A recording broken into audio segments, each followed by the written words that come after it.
Welcome to Spotlight ETSU. I'm your host, Kenneth Medley. We've got a wonderful season planned for you all this spring semester. And in a minute or two, I'm going to be stepping off stage, putting on my producer's hat for this episode, and I'm not going to be your host today. Like I told you last semester, Mr. Leon Humphrey is here. He's going to be taking over for us. Thank you for being here. Hey, and thank you for having me. Dude, I'm really excited about you taking over the show. Oh, me too. Can you tell me a minute, or take a minute or two to tell me about your guest today? All right, so for our first episode, our guests are two great members of Phi Beta Sigma Fraternity Incorporated and also members of our National Pan-Hellenic Council. The National Pan-Hellenic Council is the NPHC, which is the historically African-American fraternity and sorority life nationally. And it's our segment here on campus, and they're very eager to not only, serve the community and help the community out, but they're also helping us out for today's show. Well, So, Leon, sounds like you have a great grip on things. I'm going to go ahead, step off stage, go to the back, put that producer hat on. Good luck, so and much. Thank you I'm for everything. looking forward to seeing it. oh yes sir, most definitely. Thank you. So guys, please relax, sit back, and I'll see y'all in the next segment. So welcome to Spotlight ETSU.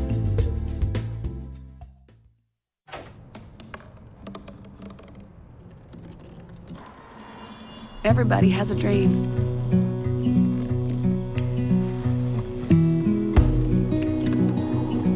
Mine was to see the ocean. And with a little help, I made it.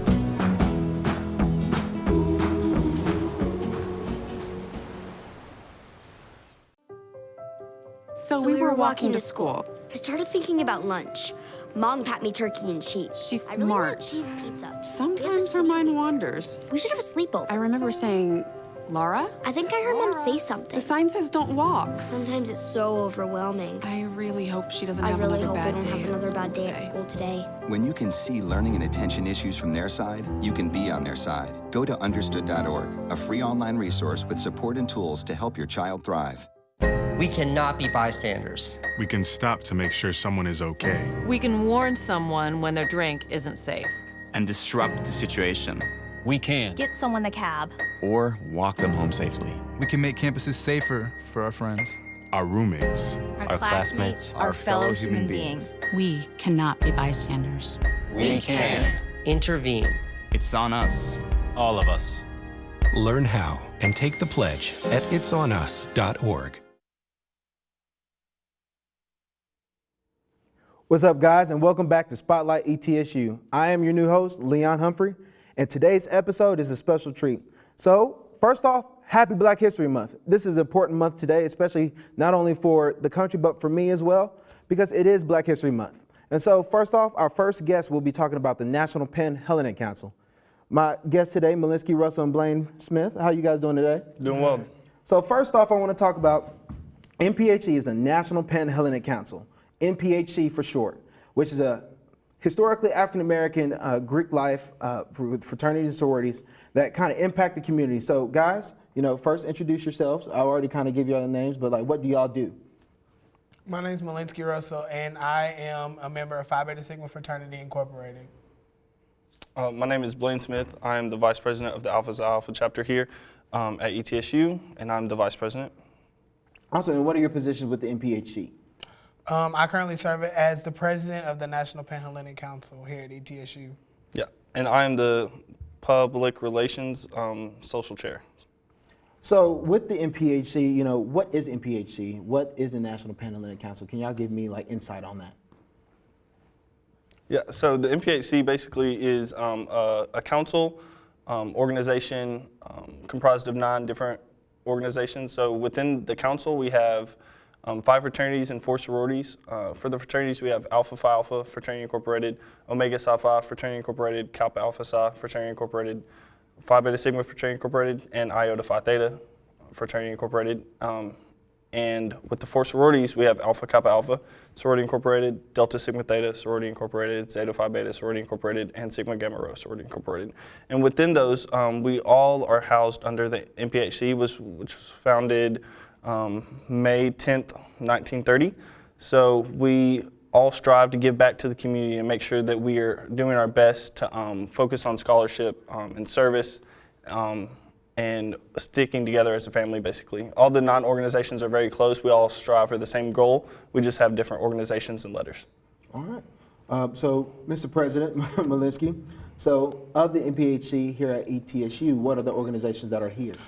We have Alpha Phi Alpha Fraternity Incorporated, Alpha Kappa Alpha Sorority Incorporated, Delta Sigma Theta Sorority Incorporated, Omega Psi Phi Fraternity Incorporated, Zeta Phi Beta Sorority Incorporated, and Phi Beta Sigma Fraternity Incorporated. And we are hoping to expand this semester with bringing Iota Phi Theta Fraternity Incorporated onto our campus. Awesome, awesome. All right, well, Blaine, you stated, we're all here for the same reason. So what is that reason? So the primary reason of the National Pan-Hellenic Council is to give back to the community, to focus on scholarship, make sure that everyone gets a degree, and then take what we learn from college and from the community service that we do here and give it back and make sure that we're putting back into the Black community and raising up kids to go to college, to join these organizations, to make sure that they give back and to continue into that legacy of giving back into the community and service.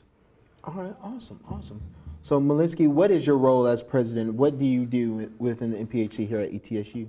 I just typically, there's a lot of things that always go on campus. So I just make sure that our council knows about community service opportunities that we could do, whether it's through Volunteer ETSU or different things that we can partner up with on campus.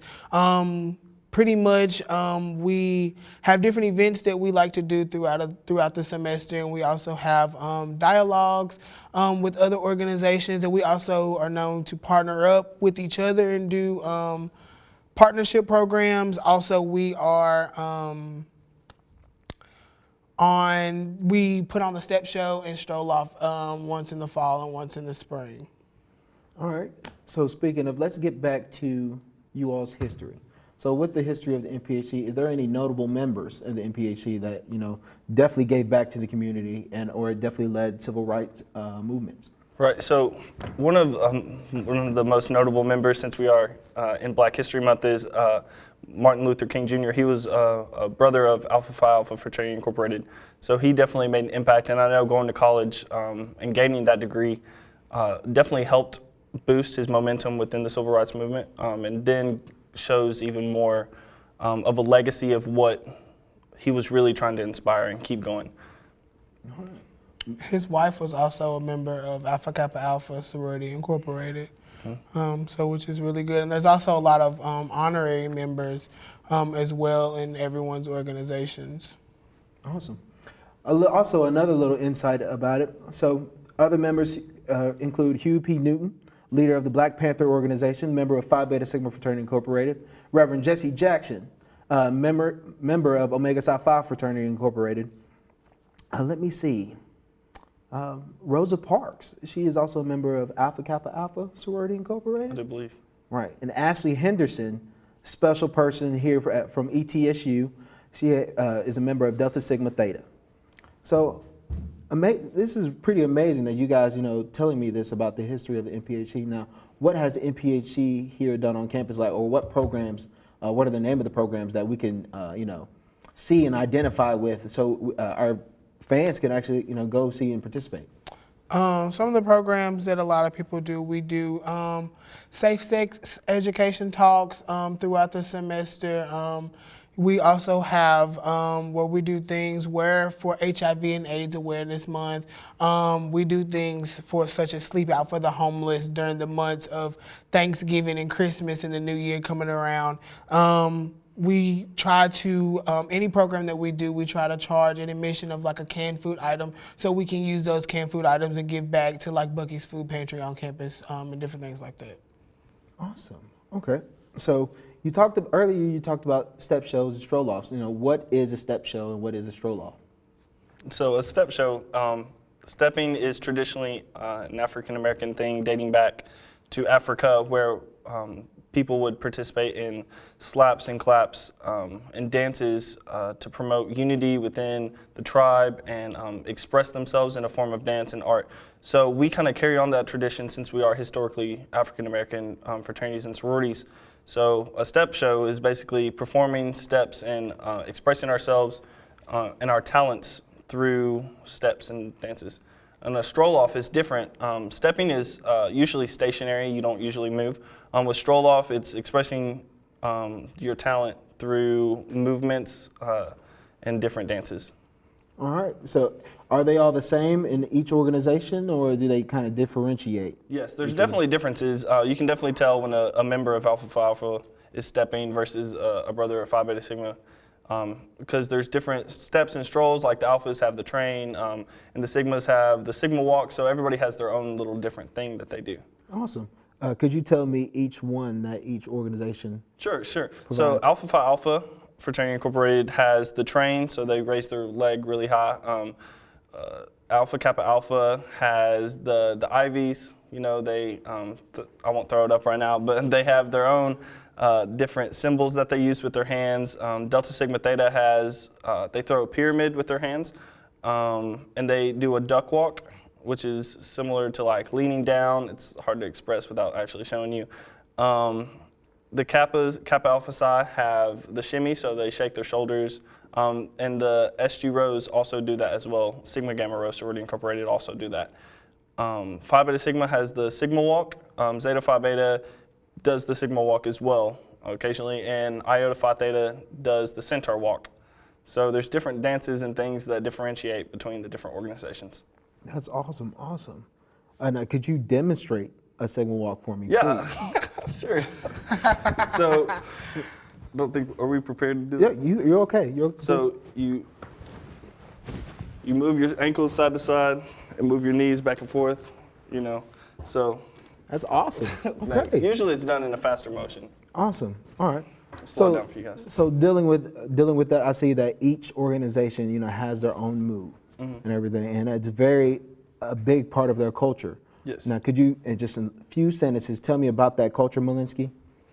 Like, what's important about the culture? Just making sure that realize that we are important on this campus as well. So with the culture, realizing that for the reason why these organizations were founded were because of not being able, because of segregation and not being able to meet in a common space.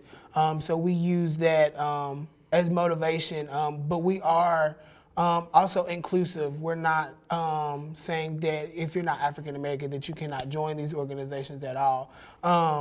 So that just uses us for motivation to continue for what our ancestors have done for us and paved the way. Awesome. So with this final minute, like, guys, do y'all have anything that you want to say to end off this segment?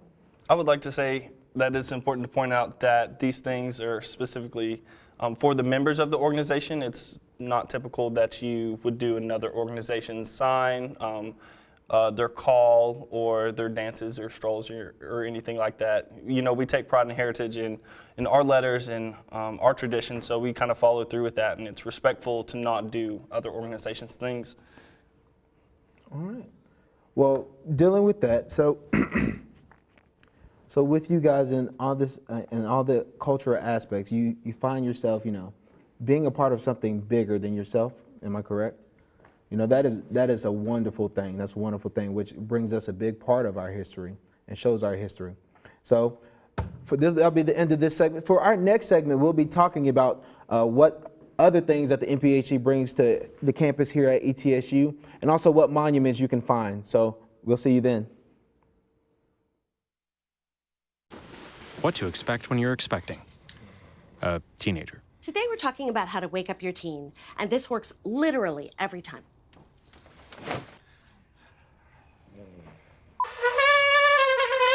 Good kisses.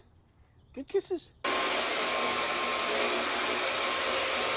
You heard how loud I heard. It wasn't you. Yeah. It was the... Is that bacon? You don't have to know it all to be a perfect parent. Thousands of teens in foster care will love you just the same. Well, Thomas, you've got pre-diabetes. But with more exercise and a change in diet, it can be reversed. I've tried exercising. It just makes me hungry for bacon. I love bacon, too. And who really likes to exercise? Not me. Me neither. Nobody. So we're good? What? Oh, you still have pre-diabetes. Big time.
retired school psychologist, and helping people was my thing. I was very independent and thought I could take care of myself.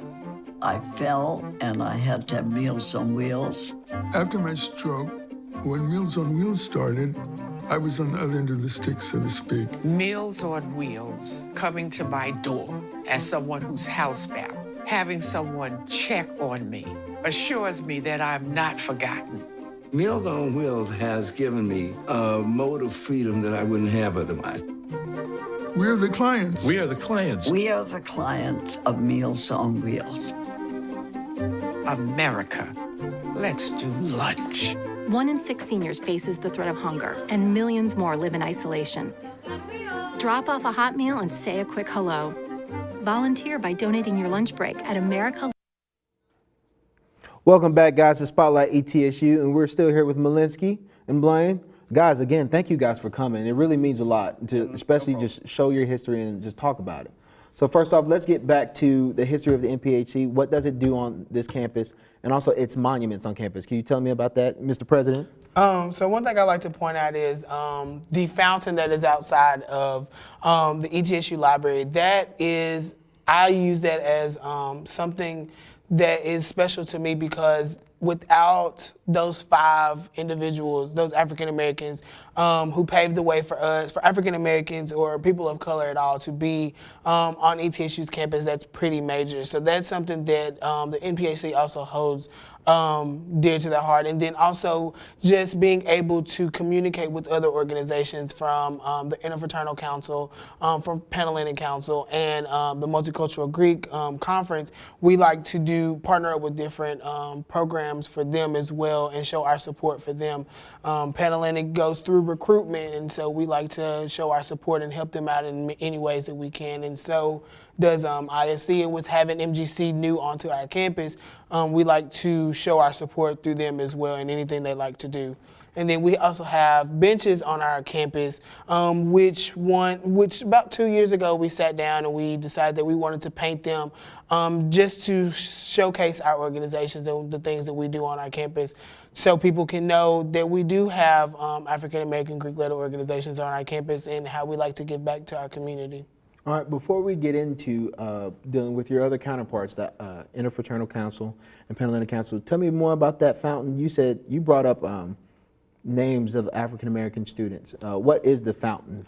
The fountain, so before ETSU was desegregated, there were 5 students who paved the way for African-Americans to be able to come to ETSU, and they graduated from ETSU, so which pretty much gave us the opportunity to have African-Americans onto our campus. So with that being said, when they passed away, they put a fountain in front of the library in remembrance of them, and pretty much thanking them for everything that they've done, because without them, then none of us would be sitting here today. Awesome, awesome. And then Blaine, could you please talk about the MPHC benches? Yes, so the MPHC benches, we hold those very dear to our hearts. Those are kind of one of the only things that we have on campus to really get our presence out there besides ourselves and word of mouth in our events. It's something like stationery that we get to keep, and we do paint them. We also have the Pride Walk, which we paint if we participate in that. But the benches, it's really important to us because we get to showcase ourselves, like Malinski was saying, that we get to show ourselves and get to show ourselves in a new light that not everybody gets to see all the time. So it's in the middle of campus. It's in a pretty good spot, so everyone gets to see and pass it when they're going to class, on their way to the Culp, or whether it's to Gilbreth. So it's a really cool thing for people to go by and see, and we also have our year and our letters and the name of our chapter on it, so it's something that we really take pride in. That's awesome. When did you all get the benches? Roughly around 2 years ago. This was right when I had just joined my organization, and the reason why we decided to paint those was for our founders who paved the way for us, or even people who are in our chapter and have graduated, the things that they have done in our chapter to make us better than what we are today. So one thing that people don't typically know about the benches is we do ask that people don't sit on those benches, being that they are monumental to us as well. The purpose that we painted those were for, like in my organization, Brotherhood, Scholarship, and Service. Those are the principles that we make sure that we try to strive for every day as we live. So just making sure that those are just being showcased and not per se sitting down on them or just there for people to use. Okay, awesome.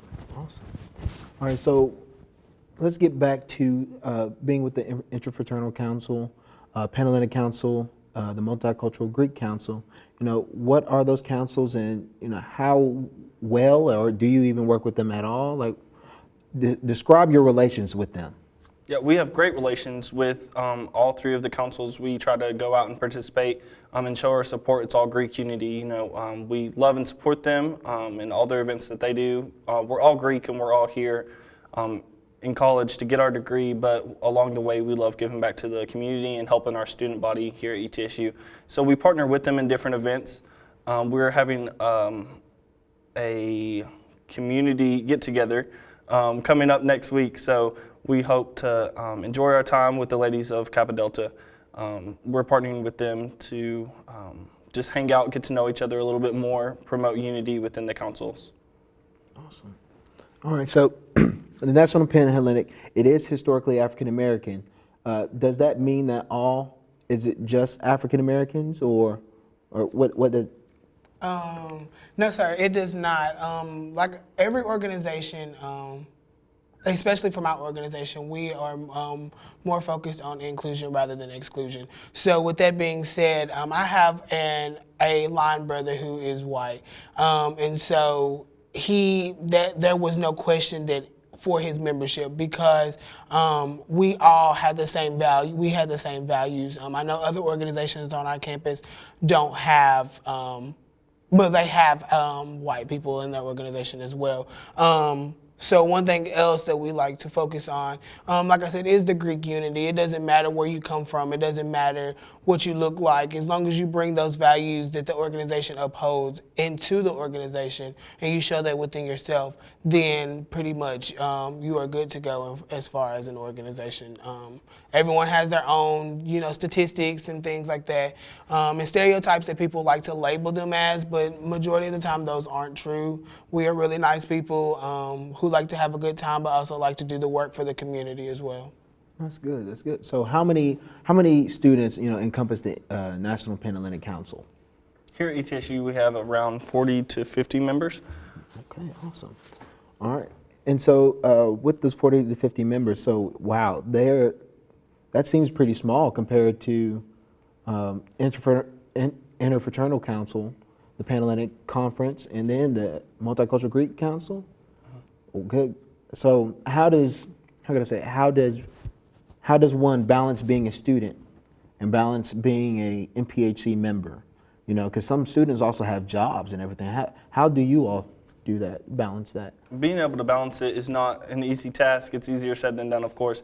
But we are able to do that by just time management is one of a key thing to being Greek and to being a student, and also trying to have a job. So it's very essential that you balance your time accordingly. You always have to make time to study, and then always time to give back, and then always time to hang out and just relieve yourself of some stress, So being able to balance that is easier said than done, but just being able to spread yourself equally throughout the week is not a hard task if you just plan everything accordingly. Awesome. All right, and so let's get to talk about your organization. So with your organization, so what organization are you all in? The greatest fraternity there is, of Phi Beta Sigma Fraternity Incorporated. Awesome, awesome. And now, are all the MPHC organizations, were they stationed here on this campus, or where were they founded? Because you guys talked a lot about your founders and everything. So who are your founders and what did they believe in? So our founders are Most Honorable Abram Langston Taylor, Leonard Francis Morris, and Charles Ignatius Brown. We were founded on January 9th, 1914 on the campus of Howard University at the YMCA in the Bowen Room. So one cool thing is like I said, we are about inclusion rather than exclusion. So like I said, the stepping and the strolling, things like that, that is fun, but we also like to make sure that we give back to our community because that's what our founders wanted from us. So we just try to make sure that within our chapter that we live on through our founders. Yeah. Awesome. Our founders definitely tried to instill in us and all of the future members of Brotherhood, Scholarship, and Service. So always continuing to bring your brother into the organization to spread such a great cause, and then always focusing on grades and following your academic career to its fullest potential, and always giving back to the community. That's great. That's really great. And how many brothers do you have here on campus? We have 7 on campus. We all range from, some of us are juniors, some of us are seniors, like Blaine, who are getting ready to graduate in December. So what to expect so once our members graduate, then we also make sure that we try to bring in new members into our organization. Well, awesome. I think it's hilarious, honestly, because this whole show, I am also a member of Phi Beta Sigma Fraternity Incorporated, and so I tried to be, out as possible.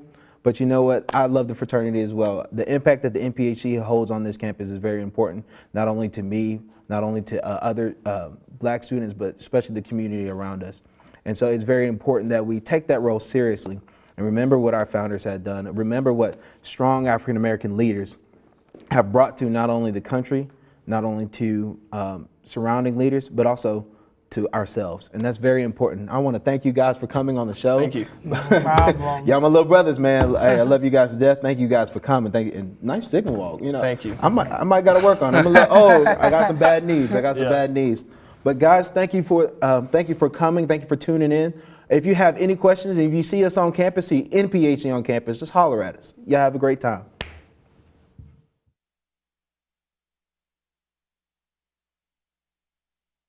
Take a look under your bed. Find stuff under there? What about jobs? No? Now try your closet. Still no jobs? Just more stuff? Well, you really have both. See, stuff is defined as household articles considered as a group. Sometimes this stuff is no longer needed. Wait, no longer needed? That can't be right. Because remember those jobs you were looking for? Those are really needed, and they're the stuff inside your stuff. Our job is to unlock those jobs, and it starts when you donate your stuff to your local Goodwill. Here's how we do it. When you donate to Goodwill, we sell your stuff to provide job training for people right here in your community. So just by teaming up with Goodwill, you help create jobs. And isn't that worth parting with the leftover keytar from your 80s cover band? Goodwill. Donate stuff, create jobs. Bye-bye. Hi. Hoping for a crisp breeze to help keep you alert. Oh, he took a sip of water too. That'll probably help. You were probably gonna turn down the radio too, so you could focus, right? Probably okay isn't okay. Right? If you see a warning sign, stop and call a cab, a car, or a friend. I think the water line is what really drove it home. I blew on him.